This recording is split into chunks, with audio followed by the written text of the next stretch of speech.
Hi, this is Dr. Kimberley Linert, author of Visualizing Happiness in Every Area of Your Life and host of this podcast, Incredible Life Creator. And today I have with me Tamala May. Hey, Tamala.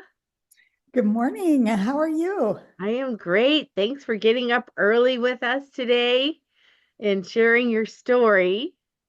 Well, I just thank you for this opportunity to let me share my story and just speak with you about the incredible life.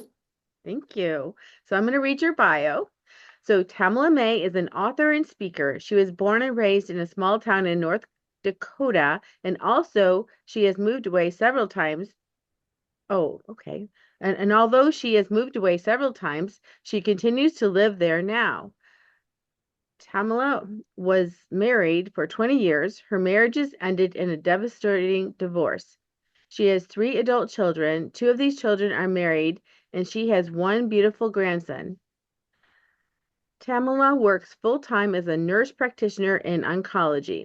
As a result of the devastation with her divorce, Tamala turned to the Lord and found an amazing God that is able to comfort her and direct her steps.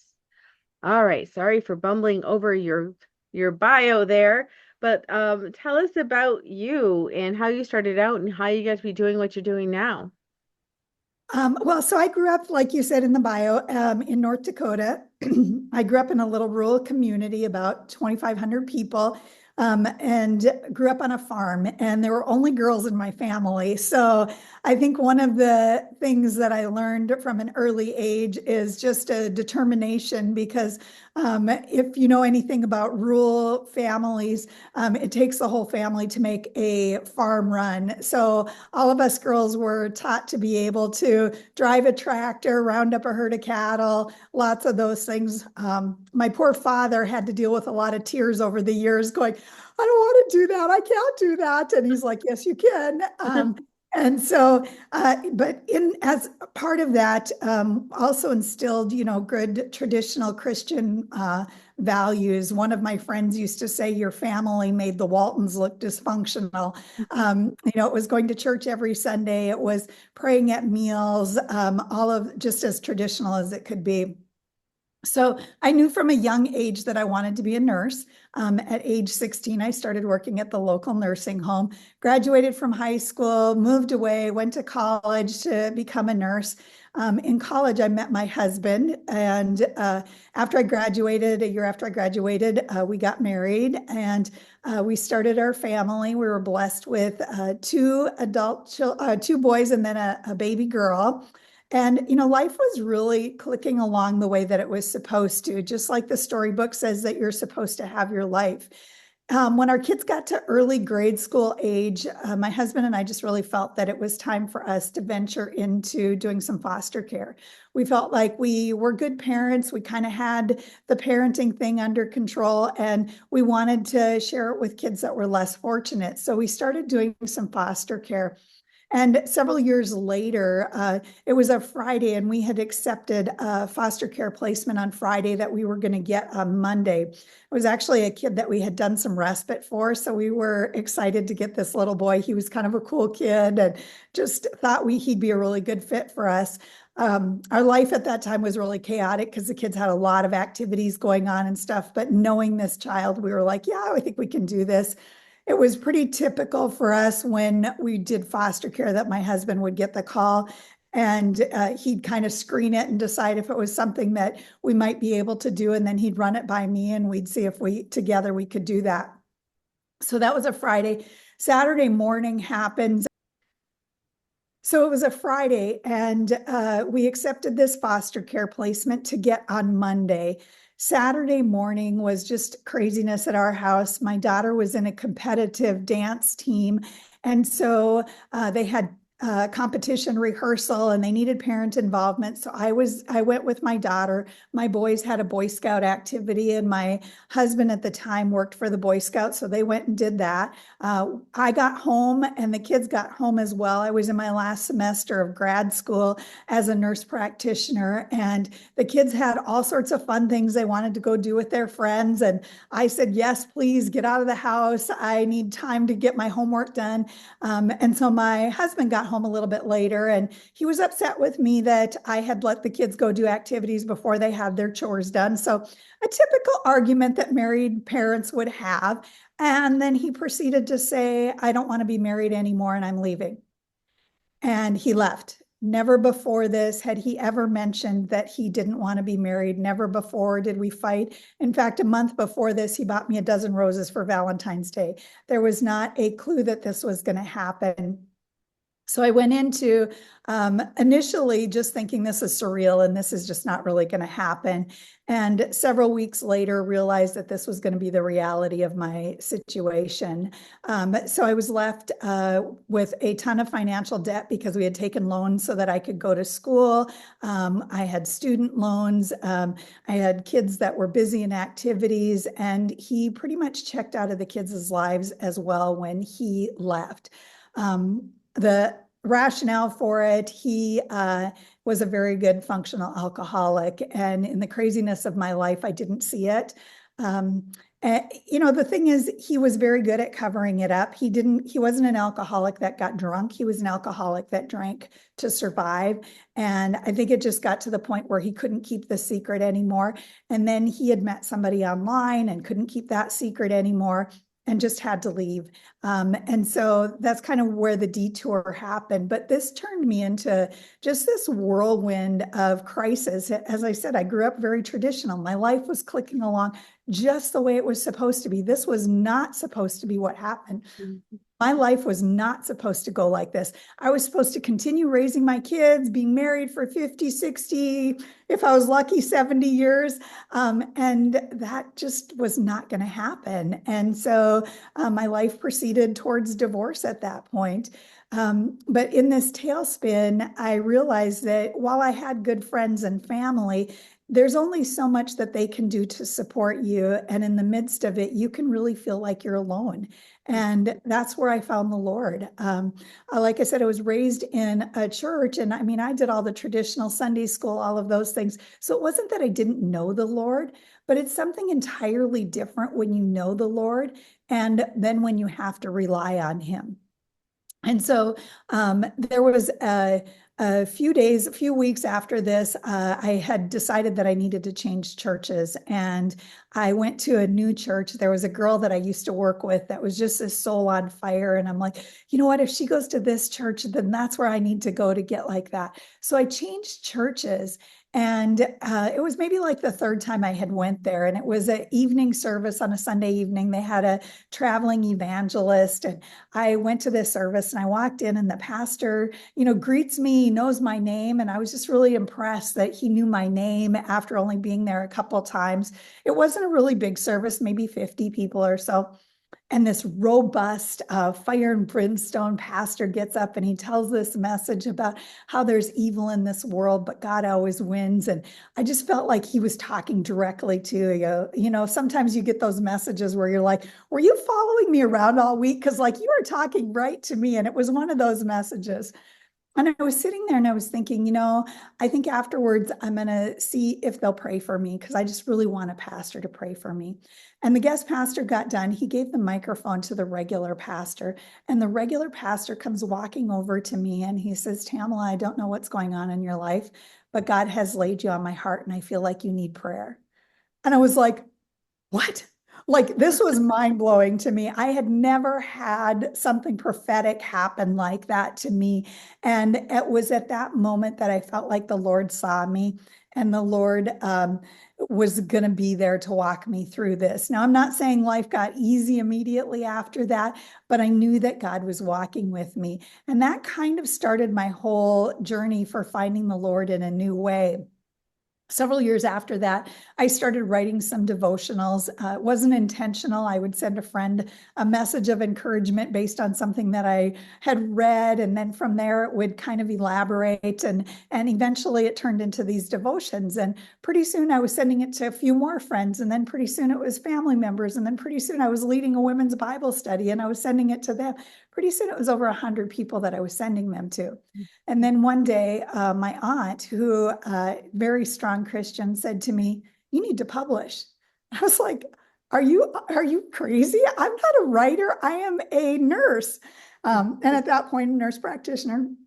So I kind of dismissed it at that point. And then a few more people said that. And so, approximately 2.5 years ago, 3 years ago now, I wrote my first book that's a 30-day devotional. And it's going to be part of a 3-book series. But God laid a second book on my heart that I had to write before I finished that series. And that one is called Overcoming When It Hurts, because just like my experience, we want our world to kind of click along and not to have any hurt or pain in our world. But this is the world we live in, and a lot of people carry a lot of pain. And so the whole experience of what I went through was really an opportunity to grow, see the Lord in a new way, and feel pain like I hadn't before.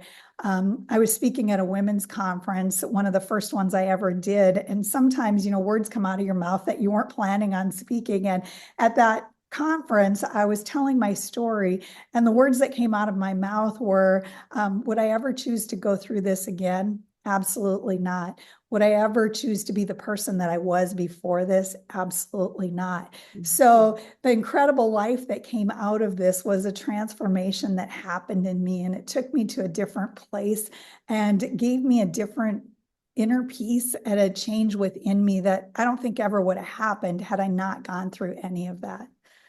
I tell people I used to kind of be this really high strung person. Like if the kids broke a plate, I'd be like, what were you doing? You need to be more careful. My world now, I'm like, it's a broken plate. Just clean it up. So that's a little bit of my story. Well, thank you. And thanks for being so vulnerable about that because that is really hurtful and shocking how from one day to the next there was just like no sign, no sign, and just an announcement. What do you do when that happens?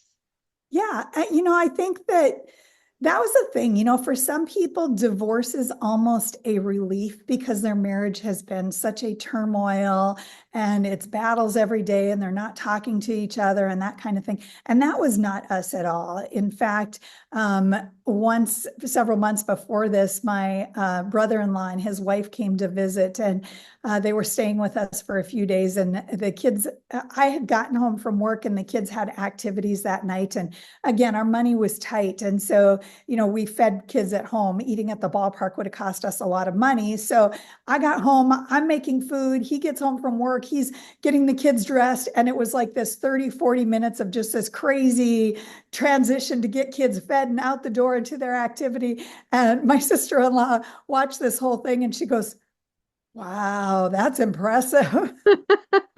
So, I really feel like we were a good team. We were definitely best friends. It was the thing of calling each day and being like, oh, I was going to tell you this, or, hey, did you see this happen? And that's how we communicated. So him leaving was not this relief in my marriage. Him leaving was truly that losing a part of myself, because when you've been together and we were married, my divorce was final less than a week before my 20th wedding anniversary, and we were together 3.5 years before we got married. So he was truly my best friend for over 20 years. So it was truly a difficult time and took me to a pain that I never fathomed. As a matter of fact, I even at one point thought, how do people survive this kind of pain? And so it was very, very eye-opening. At that point, prior to that, I had been working hospice, and I, saw a lot of people that were in really hard places and really broken places. And while I had sympathy for them, I didn't get what that really feels like inside. And this experience took me to that place of what it really feels like to have that deep, deep hurt inside. Exactly. Yeah. And so, you're an oncology nurse and you worked with hospice. So you worked with a lot of people who are having really deep, painful problems, whether it be physical pain or, um, you know, they're getting bad news. Mhm. When you think oncology and, that word cancer that no one wants to hear, um, all these people are hearing bad news and usually shocking bad news. So how do you work with people day to day who are dealing with that much loss? So now in my job, I actually do a lot of end of life conversations. So my job as an oncology nurse practitioner is I see patients in the morning that are clinic patients. So they might be patients that are undergoing chemotherapy, that type of thing, that actually have a good chance of recovery. A lot of them do.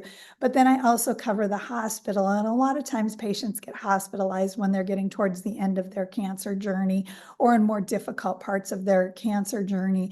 And I think that it really comes back to finding out where people are at.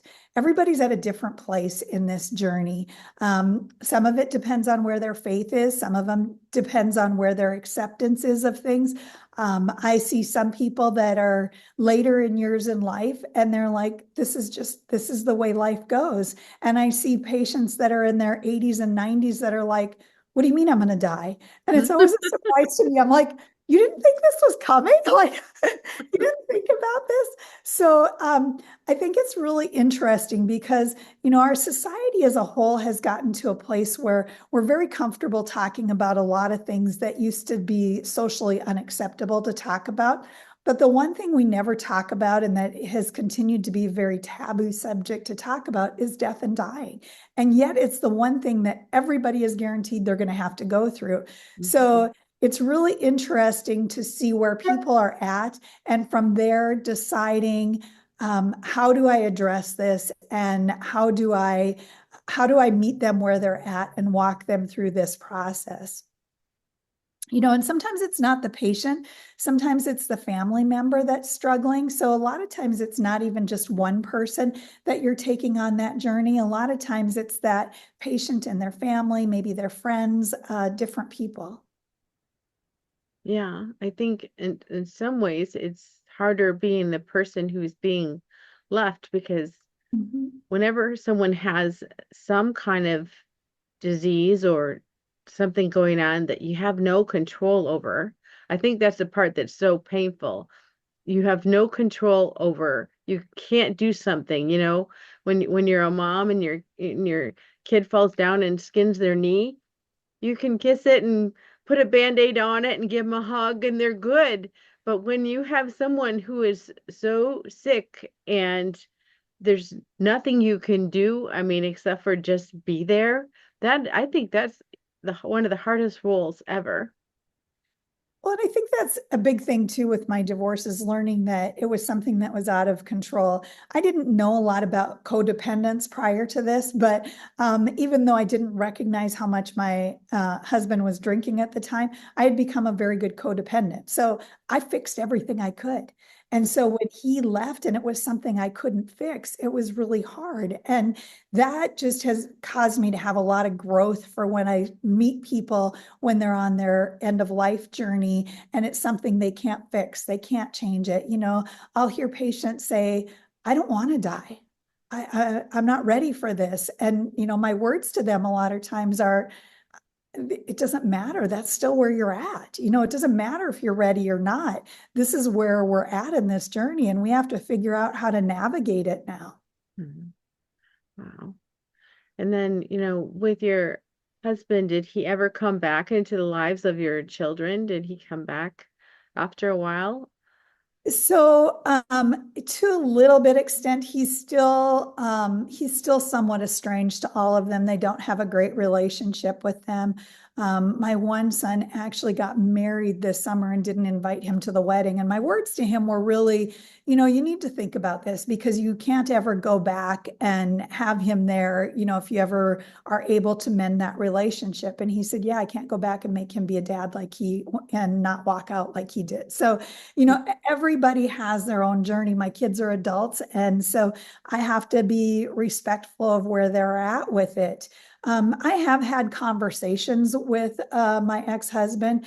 And sometimes it's interesting because I'm like, if you weren't an alcoholic, we'd still be great friends because, we could still just joke and laugh and that type of thing. But Mhm. he has become very sick in his alcoholism. He doesn't recognize the degree of his alcoholism. It was kind of interesting because when he left and I figured out all how bad he had been drinking, I started going to Al-Anon and some open AA meetings. And one night I went to an open AA meeting and I sat down beside this gal and she asked me if I was there for myself or a family member. And I said, my husband, at that time we weren't divorced yet. And she looked at me and she said, let me guess, it's all your fault. And that was what he said to me when he left. He's like, this is all your fault. And she goes, that's what us alcoholics do. We blame it on everybody else. And so that was like the tears just like tore me up at that moment because I just had validation on what he had done and that the blame really wasn't entirely on me. And I'm not saying I was perfect in marriage, and I'm not saying that I didn't do anything wrong. Do I think that it was fixable things that we could have gotten through? Absolutely. But when you got that monkey on your back of alcoholism, you got to deal with that before you can fix anything else. And he has chosen not to.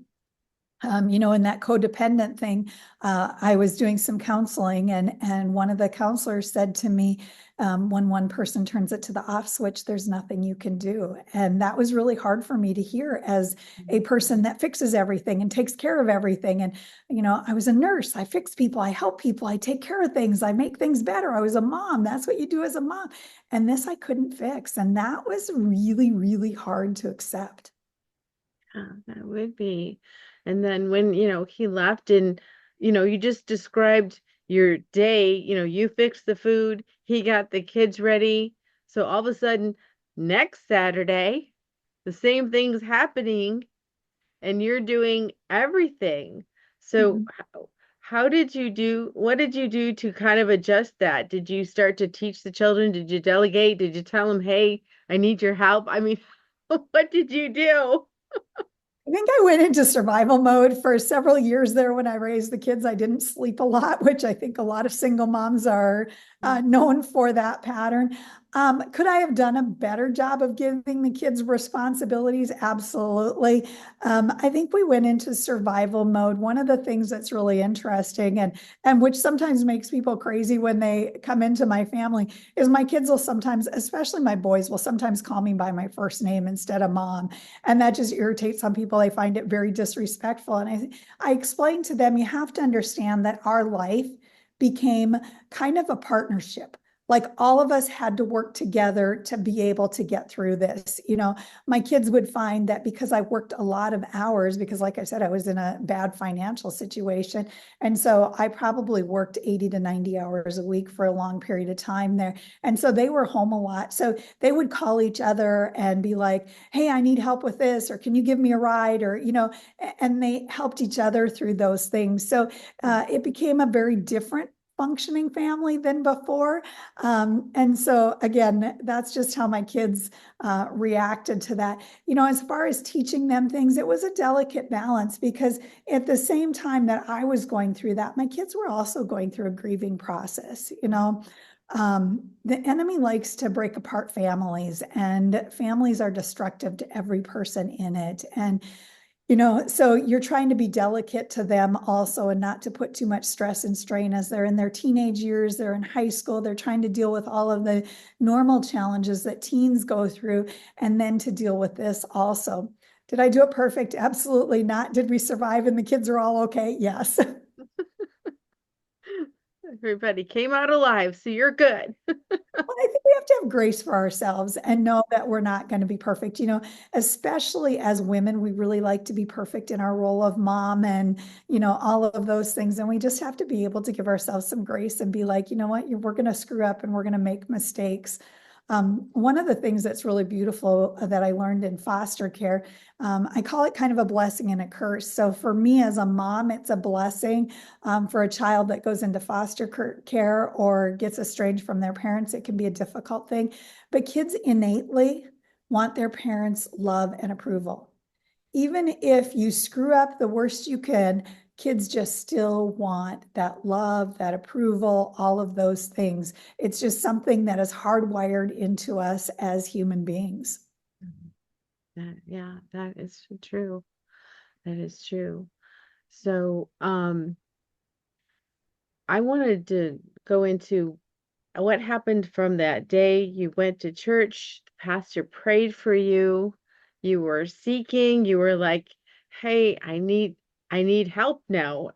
You're not just the God I see on Sunday. Now I need to rely on you every moment." How did that change your spiritual life? How did that change your faith on a day-to-day basis? So I found that I was praying like I had never prayed before. Like, before I'd say my prayers or pray, but it wasn't this, and you just said it, that moment to moment, that day to day. Like some days I didn't even know how I was going to get through hour to hour. And it was a constant, perpetual conversation with the Lord. Several years later, after things had kind of calmed down, there was a point in my life where it was a little bit easier. And I found that I wasn't praying as much. And at one point I even was like, I kind of miss Jesus. I haven't been talking to him as much lately. So I found that I went to church as much as I could because church was a place that I felt like I was getting healed. I did a lot of crying at church. My pastor's wife, years later, I said something to her. I said, I just feel like I cry here all the time. And she was like, you know what? God gave you those tears, so just let them flow. So I did a lot of years of crying, a lot of years of healing through church, devotions. Like I said, I started leading Bible study. And one of the things that's really crazy is, scripture says that is in giving that you receive. And sometimes when you're in a lot of hurt and pain, you feel like the last thing I want to do is give. But if you're able to pour out into somebody, the healing that you get in return is amazing. And so part of it was doing the Bible study, those kinds of things. But the other part was as a nurse practitioner. I saw patients coming in that weren't feeling good, patients that were getting bad news. The part of North Dakota where I was working at that time did not have a lot of mental health. I treated a lot of anxiety and depression. And the beauty of it was I became so much of a better practitioner because of what I went through, because I got it. I understood. And so even pouring into my patients on a daily basis gave me a lot of healing and all of that too. But again, I saw the Lord in a way that I had never seen him before, learned to rely on him like I had never relied on him. The years that followed were not easy by any means. The year following the divorce, my daughter, who had been born with a congenital heart defect, had to have open heart surgery. And then a couple years after that, I had to have I had been born with a congenital hip dysplasia, and I had to have a hip replacement. And I was going to take 2 weeks off of work. That's all that I could manage. That's all I could afford. And there were complications with the surgery, and I ended up being off work for 9 weeks. Financially, it was a strain. I went back to work on crutches, and it was a big mess. But what I learned is that no matter what is happening in life and no matter how hard it is, God is going to see me through, and there was always a way out. Like there's never been anything in my life where he hasn't shown me the way out. Did he show it the minute I asked him? Sometimes it takes time. Sometimes it takes endurance and continued prayer and persistence in seeking him. But he has always, always shown me that way out. And so what I know now, I wish I would have known in my 20s and 30s, because I probably would have saved myself a lot of anxiety and stress over the years had I sought him in the way and trusted in him the way I do now. Beautiful. Well, talk more about your books that you have out now. So my 30-day devotional is just devotionals that I have written over the years. I would say my gifting, or what the Lord has blessed me with in writing my devotionals, is a very common sense type of devotional. So something that is not, you don't have to be a theologic scholar to be able to understand and read them, but they're very applicable to life now. The book that I just released in the summer was a much harder book to read or to write, excuse me, Overcoming When It Hurts. But God just really laid it on my heart. And so what we do is we look at characters in the Bible and the hurt and the pain that they have went through. So we go to Christianity wanting to have this easy life. Some people are like, if I become a Christian, it's all going to be easy. And if we look at the Bible, we can see repeatedly that that's just not the case. The case is that God always comes to rescue you. And then we look at what did God do in those people's lives, and how can we take the application from what happened in their lives and apply it to our hurt and pain and what's going on in our lives. So the characters that we look at are, first of all, Hannah. Hannah's my girl because Hannah is described as crying, that gut crying, that weeping. Like when she went to the priest Eli, he thought she was drunk. She was crying so hard. And as women, I think we all have had that cry, that hardly catch your breath type of cry. But that chapter is called When It Hurts and You Don't Understand Why. She was burdened with a barrenness that just ached in her heart. Then there was Joseph. Joseph was born and with great promise, and he was supposed to be all these great and wonderful things. And then life didn't go so good for him. And so that chapter is called When It Hurts and It Wasn't Supposed to. Then it's Job, and most of the world, even people that aren't big biblical scholars, know that Job went through tremendous hurt and pain, and he was faithful in everything, and God rewarded him with twice as much because of how he persevered in that hurt and pain. And so that chapter is called When It Hurts and It's Almost More Than You Can Bear. And then it's Paul. Paul, went from persecuting Christians to transforming his life and writing a good portion of the New Testament. And so that chapter is called Overcoming when it hurts and you've transformed your life and are stepping out in your calling. And then it's Mary. While we think of Mary as the mother of Jesus, if we really look at Mary's whole experience in raising Jesus, there was nothing about that experience that looked incredibly easy. And she was obedient. So it's when it hurts and you were obedient. And then it is Jesus, when it hurts and you knew it would. You see, Jesus came here knowing that he was going to have to hurt and have a lot of pain. He knew that he was going to be rejected and that he was going to have a difficult death to be able to save all of us. So those are the people that we look at in the book. And I will tell you, when I wrote the Mary chapter as a mom, by the time I got done writing the chapter, I was weeping. I was crying my eyes out. When I got to the Jesus chapter, I dedicated a weekend to really work and just delve into writing that chapter. And I just had a lot of anxiety, and it was anxiety like I hadn't had since I had been divorced. And I was like, what is going on? My life is not that bad. And then I realized that, I was coming against the enemy in the words that I was writing. And I just called on my prayer warriors, and it almost immediately went away, and I was able to write that chapter. And it's been a blessing, not even just to have the book out there for others to read, but the process of writing it myself has been really a growth experience as well. Beautiful. Thank you. So where can people find your books? So my books are on Amazon under my pen name, Tamala May, Tamala, and then May is May.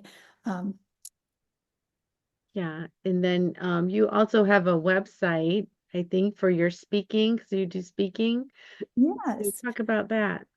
So tamalamay.com is my website. That is my speaking website. I do Christian conferences and do speaking with that. We are just coming off of an exciting group of fall conferences here in North Dakota. Our last one of this group for the fall will be this coming weekend. And it has just really been a blessing to go different places, to do these women's conferences and just really take the love of the Lord out there. I also started a ministry called Pursuing Christ Ministry, and I have a few people that help me with this. And really, it's an opportunity for people to find another way to connect with the Lord. You can, if you're looking for the Lord, if you're looking for encouragement, support, you can reach us through pursuingchristministries.org. And there we connect with people, we help them on their journey. We were never meant to do this journey alone. And so sometimes it's hard to find that church that's a good fit or that person that you feel comfortable with. And so we want this as an opportunity for people to be able to find resources and words of encouragement. And we're continually adding to that website and continuing to make it more robust with things to help people grow in their faith. And it's through that ministry that drives a lot of the women conferences that we set up and run, in addition to guesting speaking at other conferences as well. So it's truly been just such a blessing to be able to pour out into other people. I will tell you that while I will speak for any group, I love speaking at women's events because I just feel like I connect with women, the journey that we're on, and sharing kind of where I've been and where other women are going. We just really have a fiber that is similar, and just feel like I can really speak into women's lives. I've also had the opportunity, so North Dakota being a very rural community, there's a lot of churches that don't have pastors, and so they use a lot of lay ministers. So I've had the opportunity to be able to fill in the pulpit and bring some messages from the pulpit. So that is always a blessing as well. Beautiful. Will you tell me that website again? It's pursuingchristministries.org. Okay. Thank you. I'll make sure and put that in the show notes too, so people can find that because I'm not sure if oh yeah, it's in there. Okay. Just want to make sure everybody can find everything once we get off here. So that would be great. Well, I have a personal question for you now. What Yes. gives you the most happiness and fulfillment in your life at this point? Say that again. Oh, what gives you the most happiness and fulfillment in your life at this point? I think that what we do in where we're at in our lives, there's happiness and fulfillment along the way. What happens is we tend to spend so much more of our time looking at the thing that we don't have in our life. There's things in my life that I would love to have different in my life. However, if I look around, I have healthy children, I have a grandchild, I have a job, I'm able to provide for myself. I don't have to worry if there's food on my table, from day to day. And then I have a great Christian community around me, a great group of Christian friends. God just brings great people into your life when you start seeking Him out. And so that just fills me up. If I am able to reach somebody and share the love of the Lord, there is such a joy that comes from that. If I'm able to walk with somebody through a death and dying experience or a hard day in their life, or maybe it's just somebody you even meet on the street and just need, help carrying their groceries or something. It's the little things, the saying that little things are the big things. It's absolutely true. And so when you're able to do that, it just gives you so much joy and so much fulfillment when you can see the blessings around you and are able to appreciate that versus just looking at the part of your life that's not perfect. Because our lives are never going to be perfect, yet we are born in this world wanting this perfect life. We want the Little House on the Prairie or the Walton story, and we strive for that. And then we're disappointed when that doesn't happen. If we look at it understanding that this is a broken world and things are never going to be perfect, and we look for the joy and we seek that joy in our lives on a daily basis, it totally changes everything. And we're able to have a more pure joy than we have any other way. Beautiful. Well, thank you so much. And thanks for being on the podcast today and for sharing your story and your insights into really loss and rejuvenation, coming back to life. Absolutely. Spring is my favorite season because after a long winter, you see everything come back to life. And, when you come out of a very difficult time, that's kind of what happens is it takes some time, but as things start sprouting and growing again, what grows is amazing and can just flourish as a result of the season that you come out of. Exactly. So I have one last question before we finish. What is your best advice on living an incredible, amazing life? I think having the Lord in your life is key and will bring you peace, contentment, joy. Sometimes we look to humans to be our support person, and there's nothing wrong with that. But humans will flaw us, humans will let us down, but God never will. And I would just say that God will always be there with you. One of the things that a counselor had said to me during my difficult time, and I would share to those that are struggling and in a really hard time right now, is he said to me, right now, it feels like this is never going to end, but it will. Mhm. At the time when you're going through the deepest, darkest, hardest parts of your life, you feel like there is no way out. Like this is never going to end. Like this is going to be your life forever. But it will change and it will be just a season. And so, seeking the Lord and getting through that season, you'll see that spring come again. Mhm. Yes. Well, thank you so much. Yes, thank you for this opportunity. I really appreciate it. And we'll talk to you again soon. Excellent.